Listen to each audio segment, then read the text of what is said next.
3, 2, 1. We are live. Coming to you live. It's been live. Special edition of Top Stories of the Year 2025. Say what's up to the people, Dad. A really big show, our year-end special. Yep. Where we go over the big stories. You know, there are so many consequential stories. True. Donald Trump has said that he did more in less than a year, almost a year, than most other presidents have done in 4 years. And you know what? He might be right about something. He's right about that. The problem is, rather than what he has done introducing the golden age for America, instead what he's done is tarnished the lives of the American people and tarnished American democracy. Yikes. There never has been so much damage in such a short period done to the American people and to America's great traditions, which, of course, Donald Trump fulsomely claims to uphold. So, Happy New Year to everyone. There's so much to cover. We'll try to cover as much as we can. And I think there are some birthday greetings. I'd like to say a happy birthday to my Aunt Pat. Happy birthday to you. Thank you, everyone, for joining us tonight. As you said, it was a very eventful year. Eventful doesn't always mean good. No, it doesn't. And I think World War II was very eventful, but not good. Yeah, I think in this case, there are not so good things happening. There were some not so good things happening this year. A few good things. Far outweighed by the not so good things happening. And it's not just my judgment. No? No. There have been surveys of, independent political scientists and historians, and they've all ranked Donald Trump's second term at or near the bottom of American presidencies. And don't forget, if you're tuned in or if you're watching later, to like the stream, subscribe, speak clearly. Subscribe, become a member if you have not. That would be very helpful. They can also donate, right? Of course. Yeah, that helps. Memberships and donations keep us alive. Okay, our end-of-year event, our top stories of 2025, that will go down in history, Dad. We have a ranking 11-1. We couldn't get 10. We had to put in 11. We could have made 30. Could have made 30, but we decided to narrow it down to the top 11 events of 2025 that will make history. Now, before we get into that top 11 ranking, we have some honorable mentions in no particular order.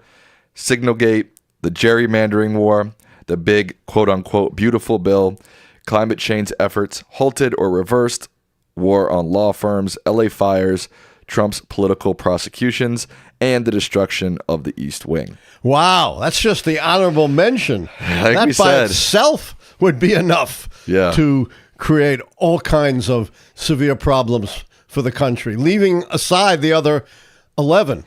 And we could probably come up with, 10 or 15 more. No doubt. Let's get into our top 11. And, of course, realize, this is our judgment. Right. You can have your own judgments about what you think is most significant. And, we welcome that in the comment and questions part of the show. And obviously, we have a American perspective. Obviously, this list will change if you're from other parts of the world, but we're American. We follow American politics. It's influenced by that, for sure.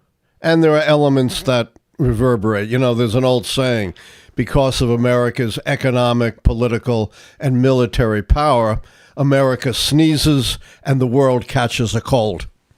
Definitely. All right, let's get into our list for this evening. At number 11, our 11th top story of 2025, that will go down in history, is the war on education. I thought that was, we're starting with number 11, why number 1. Why would we start with number 1? We want to build the drama, don't we? You're a smart kid. I'm a smart guy. Right. Education is the backbone of American prosperity. It is the backbone of American democracy, because the most fundamental element of education is the search for truth and the search for the ability to think for oneself. That's what good education teaches children and, of course, young adults all the way up to graduate and professional school. You know, I always turn to the great late social philosopher Hannah Arendt, who said, once you lose truth, then everything else dissolves. You cannot sustain human rights. You cannot sustain a democracy if truth dissolves. Just read George Orwell's 1984 if you want to see graphic illustration of that. And the war on education on the part of Donald Trump and his allies is part of their broad war on the truth and their war on independent thinking. Right. What they're trying to do is force us who are in education not to search for the truth, not to have our students think independently, but to have all of us conform to the political, and I stress political, vision of Donald Trump and his allies. In other words, they want us to represent the American experience and more broadly, the international experience, not according to what scholars have discovered, not according to the search for truth, but according to what fits their own political orthodoxy. It's hard to imagine anything that can be more dangerous than that. And let's talk about some of the concrete things that happen in terms of the war of education. Targeting of higher education institutions like Harvard, Columbia, the attack on the Smithsonian, for example, the dismantling of the Department of Education, which is also tied into one of our other top headlines, but also ties into this one. You're absolutely right. It's a war on many fronts. They've gone after our finest institutions of higher learning, as you say, places like Brown and Columbia and Harvard and public institutions in California and Virginia. This is of critical importance because these institutions are in the forefront of the search for truth in science, social science, and in history. They have gone after our most important cultural icons, including the premier cultural icon, the Smithsonian Institution, as well as others, again, trying to compel them to present Trump and his allies' distorted, politically driven vision of the American experience. And let me say this is also played out for Trump's allies at the state level. Right. Where they ban books, because they don't like their content. As the great wit Oscar Wilde once said, those who want to ban books want to ban them not because they're immoral, but because they shame the book banners. That's what it's really all about.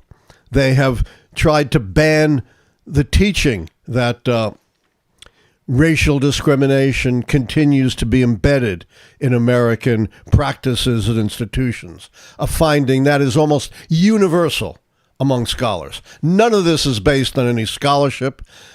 These state-level actions were primarily begun by a political operative, Christopher Rufo, who said, boy, we attack so-called critical race theory. We attack these so-called left-wing ideas, and it's a great wedge issue for Republicans. If you want to see concretely how this plays out, I've mentioned this before, just check out the Project 1776 report issued at the end of Trump's first term, which expresses the political orthodoxy of Trump and his allies and presents a completely distorted, politically motivated vision of the American experience. One more thing. Nearly about 50 of the nation's leading scholarly and academic organizations condemn the report as totally misrepresenting scholarship in the field. One thing that's been a developing story, especially in the last couple of days, but part of the Trump agenda is that the Trump administration says it will begin garnishing wages of student loan borrowers. So part of this war on education has also been an attack on student loans. The Biden administration obviously was trying to forgive student loans. The Supreme Court ruled against that, and the Trump administration is going even harder on their war, making it more difficult for all but the elite to go to college. Right. And let's not forget, part of this war on education, we'll talk about this a little bit more, but you mentioned it, the dismantling of the Department of Education. Right.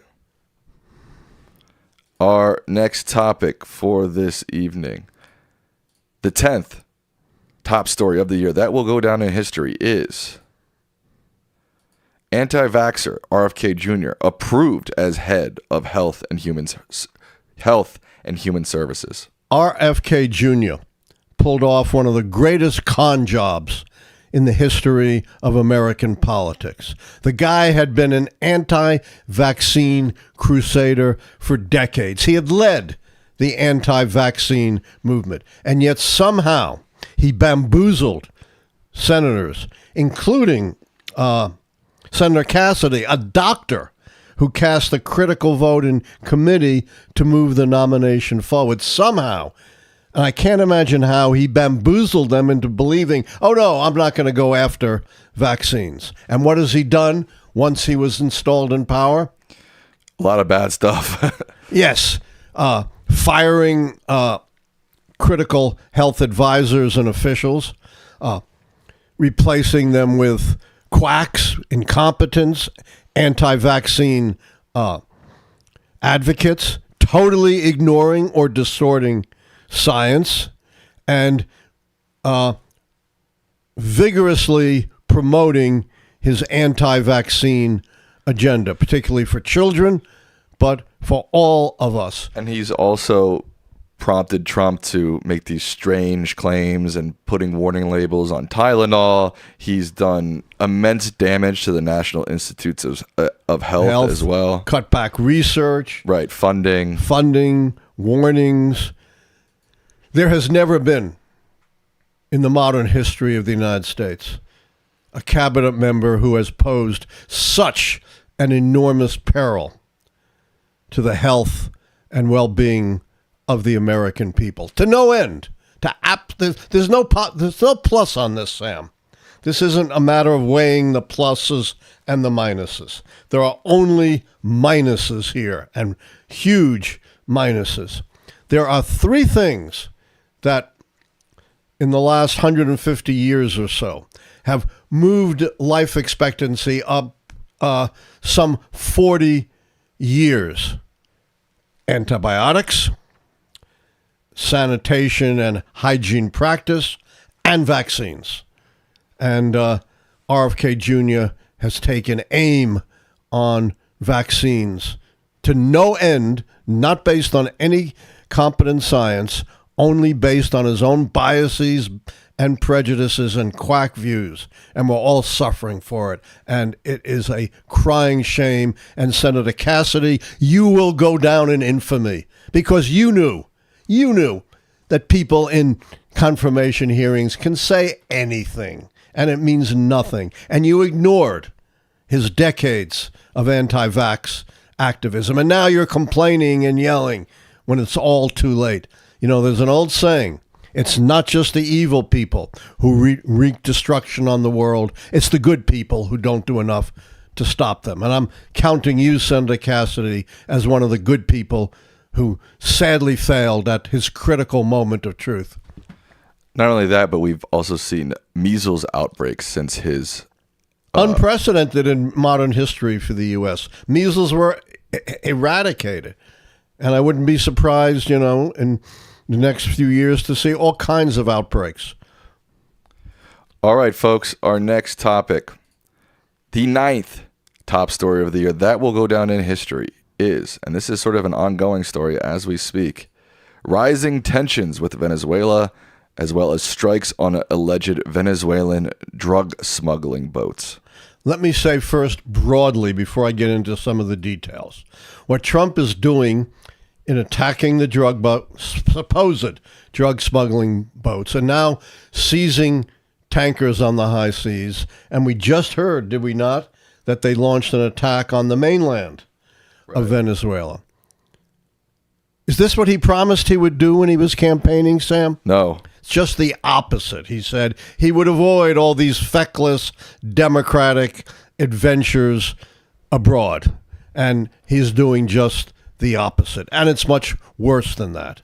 The attack on these alleged drug smuggling boats has now, I think, reached about 20 boats, killed over 100 persons. What was the due process or authorization that enabled Trump to do this? None. None. No due process, no authorization from Congress, even though the War Powers Act says you have to get congressional authorization, and no proof that these people were actually parts of a terrorist organization or a drug cartel. The Associated Press looked into some of those who were involved in one of the boats, and they were ordinary fishermen, ordinary poor people. Yeah, they might have been struggling jugs. You know, they were offered, more money than they could imagine, $500. But they weren't terrorists. They weren't members of the cartel. And if you want to stop these boats from bringing drugs in the United States, do you need to blow them up and kill people? No. No, you can intercept them. They're little tiny boats. The Coast Guard could easily intercept them. But it gets worse. Uh-oh. It gets worse. The very first strike, there were 11 persons on the boat. This was September 2nd. This was the first boat strike. The first salvo killed 9. It left 2 survivors. The boat was blown apart. No way they were going to, right the boat, start it again, and, probably the drugs already destroyed. So there were 2 survivors clinging to the side of the boat. And they remained clinging for somewhere between 40 minutes and an hour. Easily, they could have intercepted them. But what did they do instead?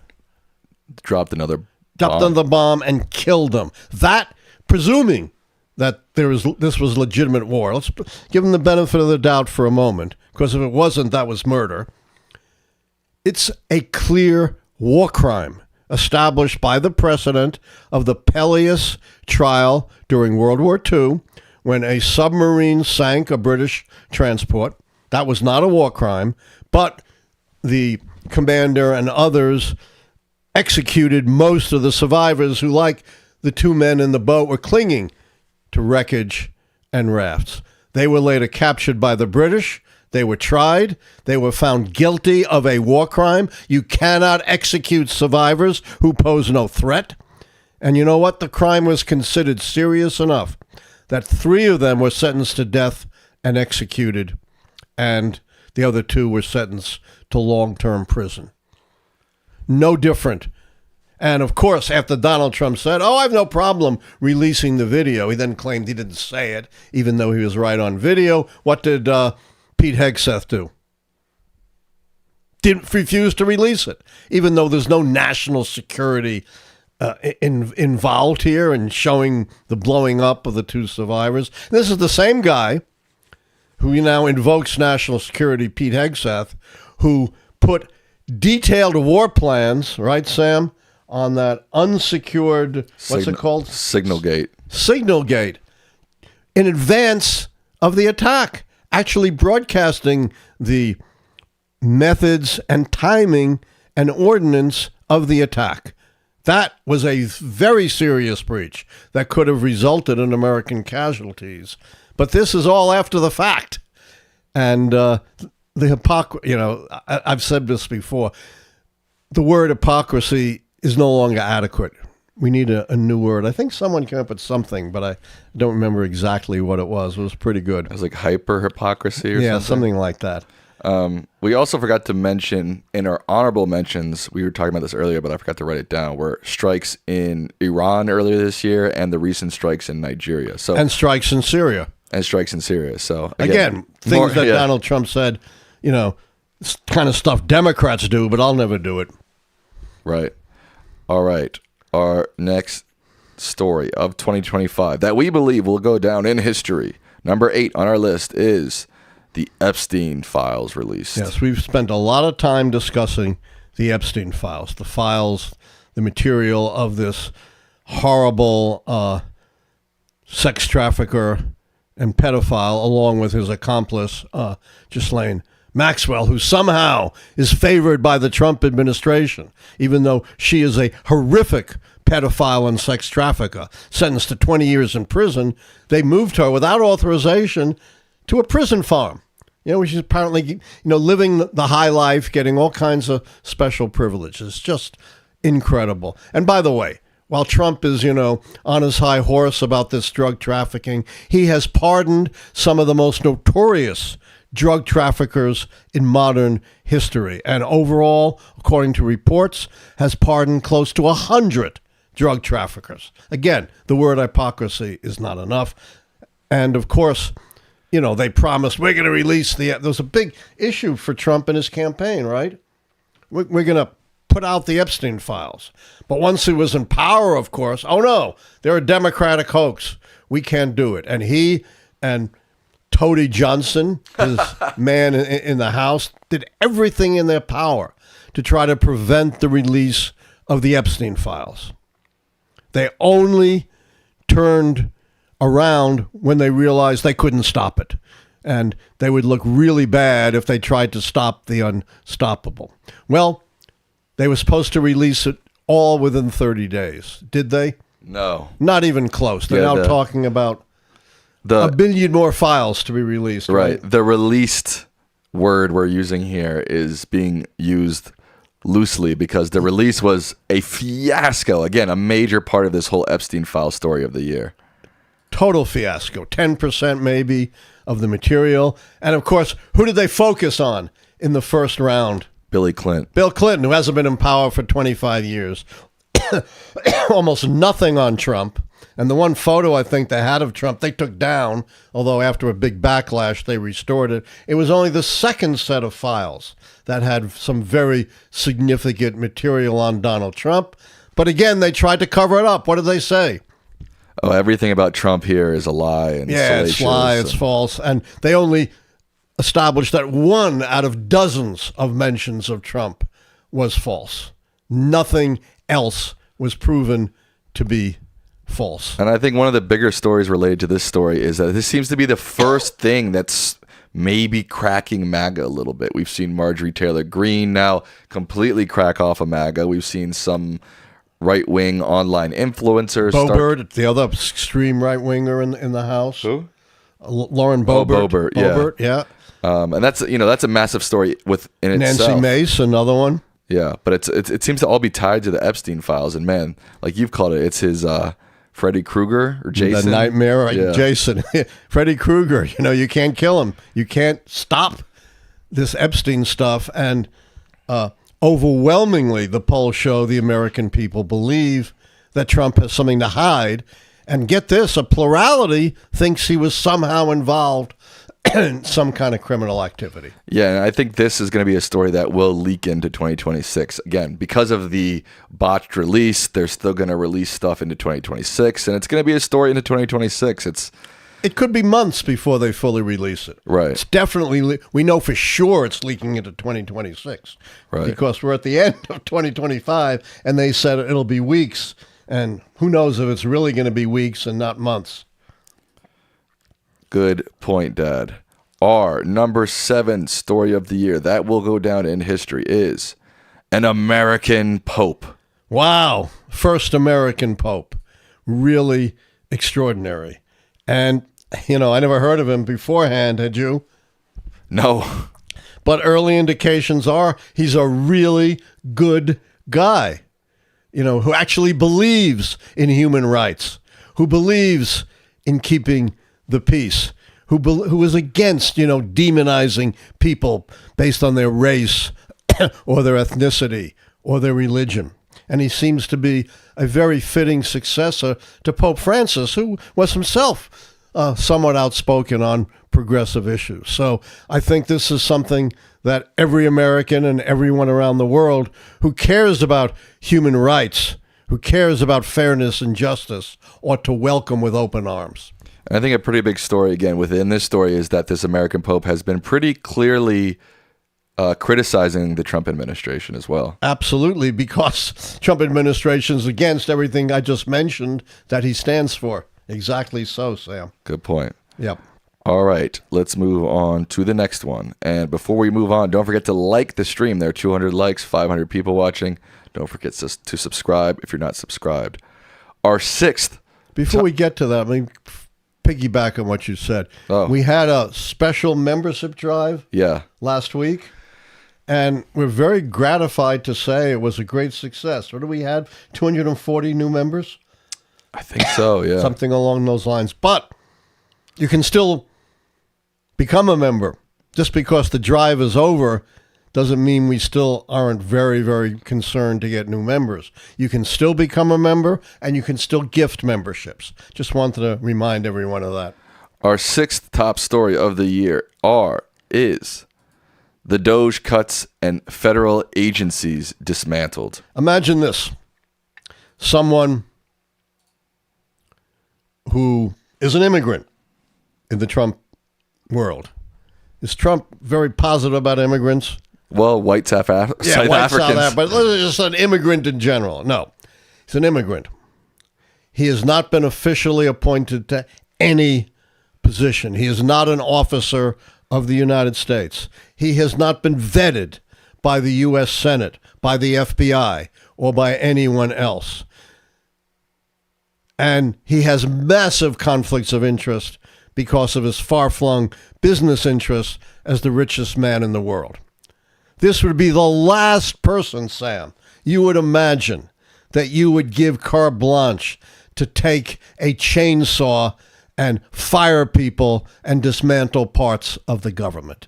And that's exactly what Trump did with Elon Musk. And you can perhaps better than I tell us about the horrible results of that. Yeah, there was a massive human cost to the DOGE cuts. Thousands of federal employees who were either fired, left, their entire lives got turned upside down, all for this strange obsession that Elon Musk seemed to have for cutting the government. And as we've seen, save the American taxpayers, not a dime. It included cuts to USAID as well, which there's already been a lot of analysis that has already killed. I don't know what the numbers is, but the numbers are likely over time to rise into the millions. People killed or suffering as a result of our aid cuts. And when we move out, who moves in? Russia and China. Exactly. Yeah. And the human cost is immense with, as you say, no savings or maybe even negative results because these people collect unemployment compensation. They're not contributing to the economy. They're not paying taxes. They may lose their health insurance, so they have to afford themselves the most expensive type of health care. So not only don't you save anything, you may actually be costing the American economy. Right, and it has a ripple effect. Yeah, you fire government employees, but that affects nonprofits. It affects government contractors. It affects private organizations that work with the government. I mean, a massive ripple effect across the American economy. I think DOGE may be one of the biggest failures in Elon Musk's career. I think he knows it. Unfortunately, he's still successful and worth trillions of dollars. This is a good time to remind you, don't buy Tesla. If you want an electric car, there's plenty of other options. Yes. Don't support that man. Don't forget, too, he also supported the far-right party in Germany. He went to Germany, made a speech for the far-right party in Germany and said that it's time for Germany to forget their Nazi past. So this is a bad, bad man, an utter failure with his DOGE cuts. Don't buy Tesla. And, of course, he's crying all the way to the bank, right? Unfortunately. Well, maybe if, enough people stop buying Teslas, that'll, he'll pay a price for the damage that he's done to the people of this country. Well, I guess we'll find out and see. All right. But we didn't even, also just the federal agencies at large that have been, the funding has been cut. The employees have been lost. Research has gone down the drain. Yes. Emergency assistance for disasters has been destroyed. Early warning of weather emergencies has been destroyed. We can go on and on to no end. Again, just like RFK Jr.'s attack on vaccines. There's no plus side to this. Right. Okay, coming up next on Lichtman Live. Thank you to Limited Light for gifting a membership. Our fifth top story of the year that will go down in history is the ICE crackdown. This is part of a broad crackdown on the part of Donald Trump, not just on undocumented immigration, Sam, right? But broadly on immigration, banning immigration from dozens of countries, mostly countries of Muslims or black or brown peoples, almost entirely, cutting way down on asylums, except for who gets privileged asylum in the U.S. White South Afrikaners. Right, who are the elite in South Africa, not the people, who are starving, who are the victims of war and violence. But in particular, the ICE crackdown is part of Trump's war on so-called undocumented immigrants. A war, like so much else when it comes to Donald Trump, based on the big lie. The biggest lie is that these, and he's repeated this I can't tell you how many times, that undocumented immigrants are these bloodthirsty criminals out to kill you who are committing all these horrific, violent crimes. What is the truth, Sam, about undocumented immigrants and crime? I mean, the truth generally is most of what the Trump administration says about immigrants is totally wrong. The studies show, including studies by the Cato Institute, which is not a liberal think tank, the National Institute of Justice, that undocumented immigrants commit crimes, including violent crimes, at a small fraction of native-born Americans. And there's a good reason for that. They don't want to get caught up in the criminal justice system. And, of course, Trump claims, they're draining the economy, they're taking jobs from Americans, and all the studies show that's another big lie. They're major contributors to the American economy. They pay taxes. They are critical parts of the agricultural, the construction, the domestic service, and the hospitality industries, all based on lies. And the lies get worse. He says, we're going after the worst of the worst, the most dangerous of criminals. And we've given you the statistics before. Over 70% of those arrested and detained by ICE have no criminal convictions whatsoever. And the vast majority of the small remainder have only convictions for minor offenses like traffic violations. A tiny percentage of those who ICE has cracked down on are actually truly serious criminals. Moreover, has ICE detained and arrested only undocumented immigrants, Sam? I think they've arrested American citizens. American citizens, legal residents, because they, and this unfortunately was green-lighted by the Supreme Court, they operate on racial profiling. If you look dark, if you're in an area known for immigrants to frequent, you can be a target of ICE without any verification that you are an undocumented immigrant. Moreover, do they treat these people well? No. The takedowns are often violent, and there have been many studies showing inhumane conditions in the detention centers, I would argue, in violation of the Bill of Rights provision against cruel and unusual punishment.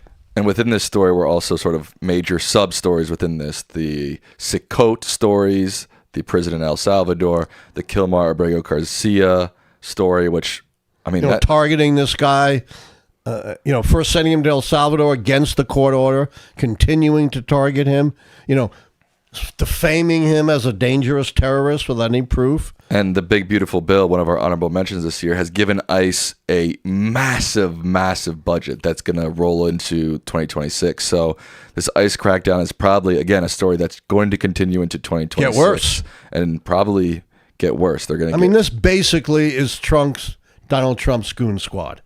They don't operate with warrants. They're masked. They're not identifiable.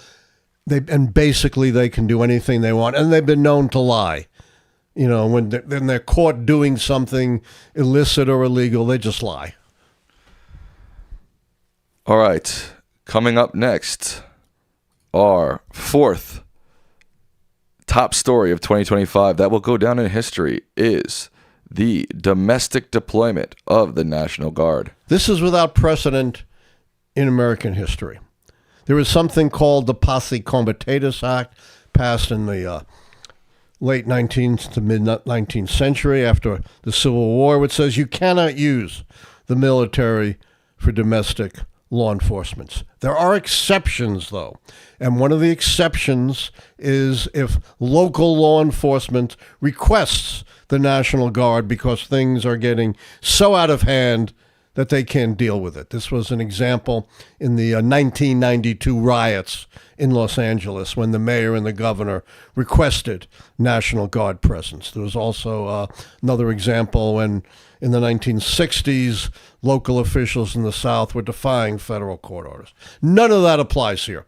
Donald Trump, against the wishes express of local officials, has deployed the National Guard in places like Portland, D.C., and wanting to deploy them in Chicago, despite opposition from local officials who said there is no emergency here that requires the National Guard.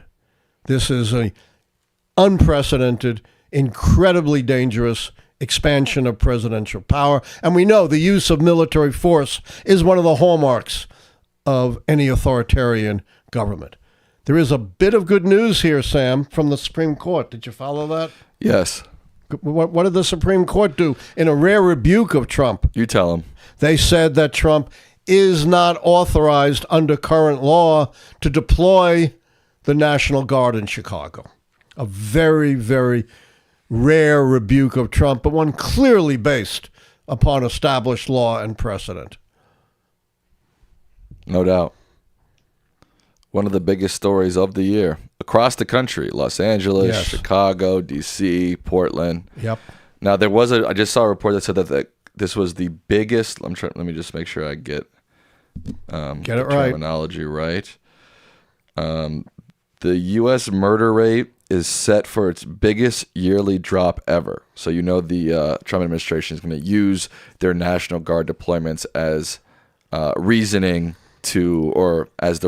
part of the reason why these crimes. And that's total specious reasoning, because that's nationwide. Right. Only a tiny portion of the country saw National Guard. And by the way, he lied about it too, saying there were no murders, that there were no murders in D.C. when the National Guard was deployed. In fact, there were quite a few murders. And, one of the relatives, it might have been a wife of the victim, said, "How can Trump say there were no murders?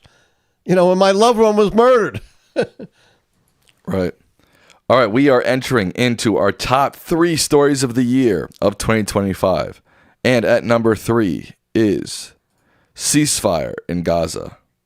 That's one of the very few good things that Trump did. He was very important, and his envoys, in brokering a ceasefire in this horrific war in Gaza between the Israelis and the Palestinians. And he gets credit for that. But there's a big but here, and you know what that is, Sam, right?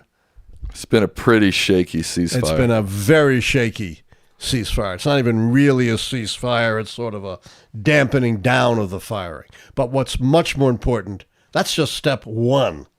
There are a whole series of other steps. It's a very lengthy peace plan. And the ceasefire was just step 1 and the easiest step. And as a number of authorities in international affairs have pointed out, to implement the next 2, 3, 4, 5 steps down the road is going to require the sustained work and attention on the part of Donald Trump.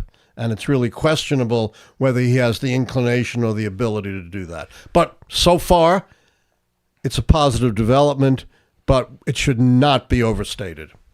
A lot of people in the chat are angry. People are saying, "What ceasefire? There was no ceasefire. What? Are you kidding? That's why fake." I said it's more like a dampening down rather than a ceasefire. But, we've got to give him some credit. We don't want to look like no matter what he does, we're going to blast it. I believe since the ceasefire, the deaths in Gaza has decreased dramatically. Dramatically. So it is a positive. That's why I called it a dampening down, not an ending of the violence. But that's a good thing. The fewer people killed and hurt and maimed is a good thing. But you heard my huge caveat. Right. Wow, we just got a $100 donation from Michelle. They say, "Thank you for your knowledge, Professor Lichtman. Thank you, Sam. Happy New Year to you and your family." Thank you, Michelle. Appreciate that donation. Happy New Year, Michelle, and thank you. Thank you to James LaGruta for gifting 5 memberships. All right, we are in our top 2 top stories of 2025. Our number 2 story that will go down in history from this year, 2025, is the tariff war and a global trade breakdown. It's unbelievable. We have never seen anything like this. First of all, Trump imposes tariffs, then he doesn't impose them, then he imposes them again, then he doesn't, then he imposes them again. And by what congressional authority does he do this? None. Right. He invokes some prior law about emergency, which have never been used for tariffs before. And his authority to do this unilaterally has been heard by the Supreme Court. And even the conservative justices have been very skeptical of what Trump is doing, believing that this may, even though they have a very expansive view of what Trump can do, this may overstep any reasonable presidential power. Of course, if they overturn his authority to do so, he'll find some other loopholes, I'm sure, and, the whole process will go back into the courts. But, if you look at Mike Johnson's core conservative principles, or the Heritage Foundation, the leading conservative think tank, which now seems to be falling apart, but they have published something called the True North. And a core conservative principle has always been free enterprise and free markets. And what is the major enemy of free markets and free enterprise, Sam? Tariffs. They are government intervention in the market, which totally distort free markets and subvert free enterprise. And here is Trump being the greatest presidential tariff warrior perhaps that we've ever seen. There have been other very big tariffs, but they've been, like the Smoot-Hawley tariff, authorized by Congress, not unilateral presidential action. And he keeps telling us, foreign governments pay the tariffs. Is that true? Not so far. They don't. Tariffs is imposed upon the goods they send here. It's imposed here. They don't pay it. American businesses pay it. And who do they pass it on to? The consumer. And we have yet to see, because of all the disruptions and all the ups and downs, the full impact of the tariffs. But what did Trump promise about prices as soon as he became president? Going down. And have they gone down? No. They've gone up at about the same rate as the Biden administration that he's so roundly criticized. One of the reasons they're not going to go down and may go up and will likely go up again next year are the tariffs. And we haven't even fully come close to their impact as yet. All right. We are now moving on to our top story of the year. That will go down in history. I want to see in the chat if anybody can guess. First person will get a shout out if I see you in the chat. What do you all think is our top story of the year? That will go down in history. If you've been watching all night, you probably know what we haven't done. Quick recap. At 11, we have the war on education. At 10, we have anti-vax RFK Jr. approved as head of HSS. Rising tensions with Venezuela at 9 and the boat strikes. Epstein files at 8. American Pope at 7. DOGE cuts at 6. ICE at 5. National Guard at 4. Ceasefire in Gaza at 3. Tariff war at 2. What have we left out? I'm not seeing it in the chat. Wow. Interestingly. I'm surprised. Our audience is so smart. Somebody said Zoran Mamdani. No. Oh, no. Much bigger. Way bigger with international. Enormous. A lot of people are saying Epstein files. Epstein files was number 8. Charlie Kirk. Nope. No. This is way bigger than that. The first one I see is Amy G, who says it. It is. The war in Ukraine drags on. This is the bloodiest war in Europe since World War II. By far, no other war in Europe really has come close to being as bloody as the war in Ukraine. What did Donald Trump promise he would do on day one? Done. War's over. War's over. How many days are we now into the administration? 300 some odd, yep. 350. And of course, the war drags on. Why is the war dragging on? Who's the big villain in this, Sam? Vladimir Putin. Vladimir Putin. You know, Trump has tried to downplay Vladimir Putin's role in this. He invaded Ukraine. He invaded Ukraine. He launched this war. He launched a war of aggression, just like Hitler invading Poland. Just like Hitler, he tried to justify it. You know, there are a lot of Russian-speaking people here. You know, they have ironically, a Nazi government. We need to live. It's all nonsense. This was a war of aggression launched by Putin, and he has no intention of ending this war except on his own terms, with a broad concession of territory, with a prohibition of Ukraine ever joining NATO, and a whole host of other unacceptable provisions. And who has he played like a fiddle, Sam? Donald Trump. Oh, sorry. You know, Donald Trump has said, so many months ago, I'm giving him 30 days, right? Right. And if he doesn't agree to a ceasefire, he's going to face some serious consequences. We're now months past the 30 days, and what's happened? Nothing. You know, just recently, he was having this meeting with Zelensky. Who did he call for 2.5 hours before he met with Zelensky? Putin. Vladimir Putin. You know, and he has basically adopted the Putin line on Ukraine and on peace. And worse yet, I think it was just either today or yesterday. I think I saw it in the news today. What did Vladimir Putin claim as a justification for his continuing aggression in Ukraine? What did he say Ukraine attacked? Did you see that? No. His residence. They said, Ukraine has tried to assassinate me. You know, a blatant, obvious propaganda lie. Putin is known for that. But guess who bought it? Trump. Same guy who bought the idea that Russia did not intervene in the 2016 presidential election on his behalf, despite his own intelligence community overwhelmingly finding that they did. So once again, Donald Trump takes on the Putin line. And as long as that continues to happen, this war is going to continue to drag on, putting Zelensky in an impossible position, right? Yeah. Because he can't afford to alienate Trump. Despite Trump's pro-Putin inclination, he needs the United States.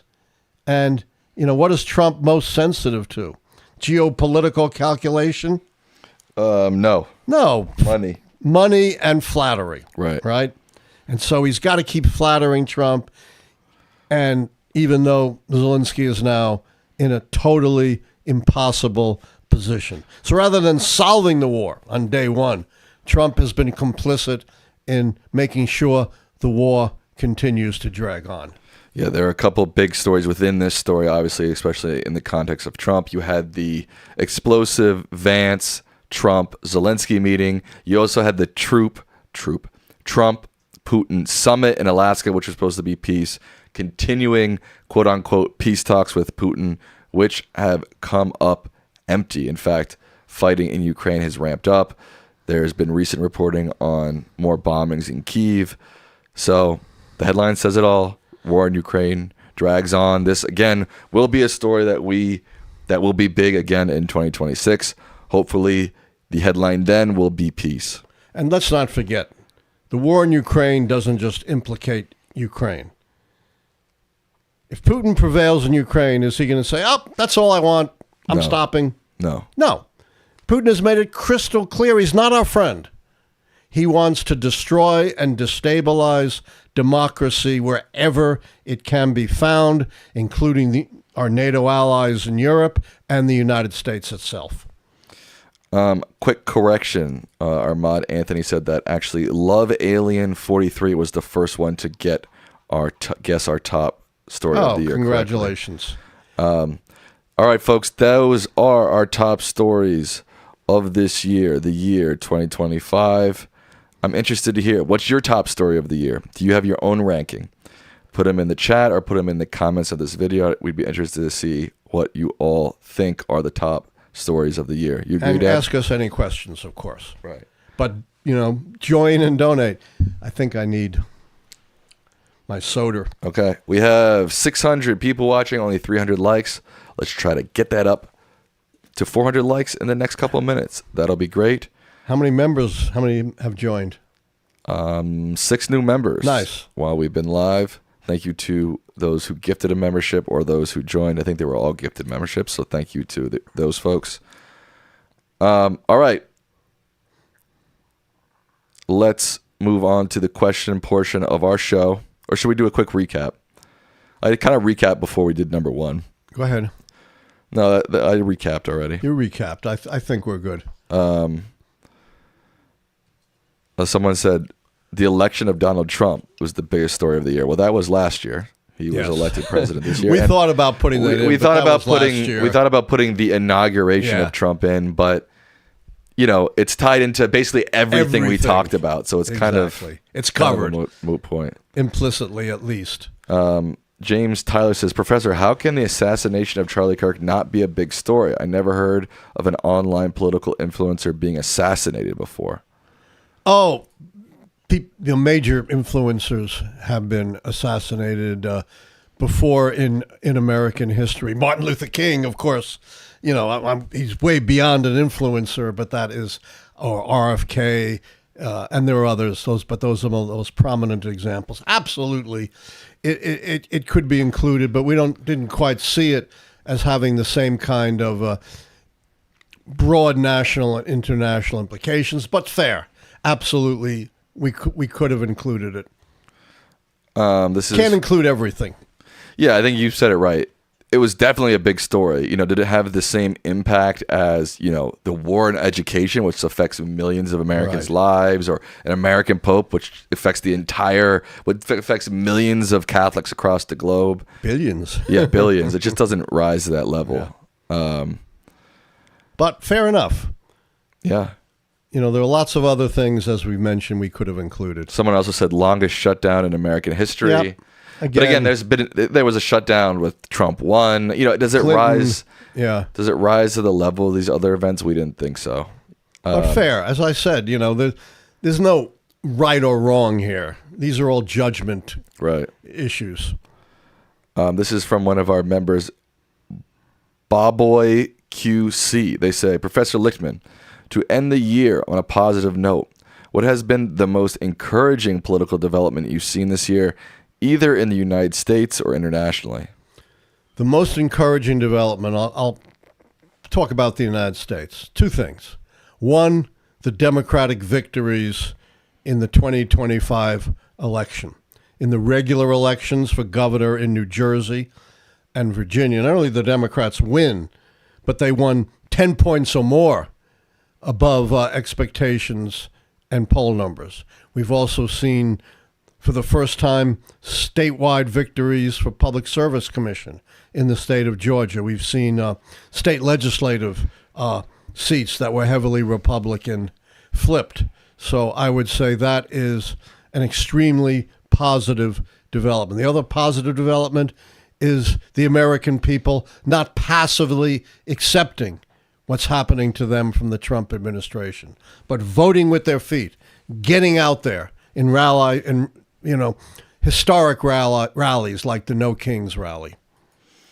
Ben Weinberg donated a few times asking about your predictions for 2026 and looking back at your 2025 predictions. On Thursday, New Year's Day, we will be having our second special episode of the New Year season, his 2026 predictions, and we will, in fact, look back on his 2025 predictions. James LaGruta just asked the same thing. Yes. So stay tuned for Thursday, New Year's Day. New predictions will be coming. 2020 predictions will be reviewed. It's going to be a lot of fun. Don't you agree, Dad? A really big shoe. Really big show. This is from member Dirtier Dog. They say, Professor, I think future Americans may look back at January 6th and feel shocked that Americans elected the man who compelled the attack on the Capitol. I feel that we way. were shocked. I mean, there's this famous picture of me. We were, by the way, we're not biased. We were the first ones to call the Trump win on election night. Isn't that right? Yes. Yep. And we were the first ones to call the Republican win in the most recent special congressional election. We beat out even the decision desk. But there's this famous picture of me after I called it going like this. Right. So we were equally amazed. That's honestly one of the main reasons why I really didn't think he was going to win. I just really didn't think the American people were going to reelect a guy who was, behind essentially January 6th attacks. Obviously, he didn't do the January 6th attacks, and he put that one little sentence in, half sentence of going peacefully. We all know that if it wasn't for Donald Trump and his months of election denial and election rhetoric, those people would not have attacked the Capitol. And it wasn't just that one speech. Right. It was a process. I quote that in my book, 13 Cracks. I quote, I think, John Dean, the guy who blew the whistle on Richard Nixon, his White House counsel, saying, insurrections do not take place overnight. They're a process over time, and that's what happened on January 6th. Thank you to Ratanch Hans for gifting 5 memberships. We appreciate that. This is from Waterfront Tampa. They say, Dr. Lichtman, can you go over the real definition of the Nobel Peace Prize for everyone? Trump is pernicious and has not settled 8 wars. He also sent immigrants to their deaths in Sukkot this year. He's preparing to go to war with Venezuela. Peace, my ASS. 100% right. The Nobel Peace Prize, it's the criteria is very broad about, those who promoting peace in various ways internationally. If you look at American presidents who've gotten the Nobel Peace Prize, it was Theodore Roosevelt for mediating the Russo-Japanese War and other conflicts. Not just sort of dropping in like Trump does, but really focusing. Woodrow Wilson for his support for the League of Nations and the 13 points. Jimmy Carter for working for peace so diligently as an ex-president. And the only one I think is a little dubious that surprised me was Barack Obama. But if you look at the 3 exemplary peace prizes to American presidents and former presidents, Donald Trump doesn't come close. Not only did he fabricate the solving of 8 wars, and that's been debunked by virtually every important outlet, but he is acting directly contrary to the intent of the prize with his blowing up of the alleged drug smuggling boats, his attacks on sovereign nations, including Venezuela, and his use of troops domestically in the United States. What goes on domestically counts. Maduro, who got the Peace Prize this time, was awarded the Peace Prize for her activism within Venezuela. This is a $5 donation from Secular Monk. They say, how free and fair will the 26 midterms be? Will Trump try to mess things up with even more than gerrymandering? I'm very worried. Trump has shown a proclivity to disregard the law, as he always has throughout his life, ever since in the early 1970s he was caught violating the Fair Housing Act by discriminating against minorities in his rental company. Doesn't care about the law, doesn't care about the courts. And I'm very, very worried, that he would do something to mess up or rig the elections. We need to stay very, very vigilant about that. Please, if you can, volunteer to be an election worker. You're the first line of defense. If you're a lawyer, volunteer to be part of the team of lawyers to prevent Donald Trump from acting illegally. If you're neither but have some disposable money, contribute to one of the organizations, legal organizations that's fighting for free and fair elections. All right, our final question of the night. Time flies when you're having fun. It's from Thomas Jordan. They say, in your book, Conservative at the Core, you mentioned Father Charles Coughlin, page 207, who founded the Christian Front. His shrine of the Little Flowers was built near Detroit. He had a radio audience of 30 million Americans and tapped into conservative Catholics.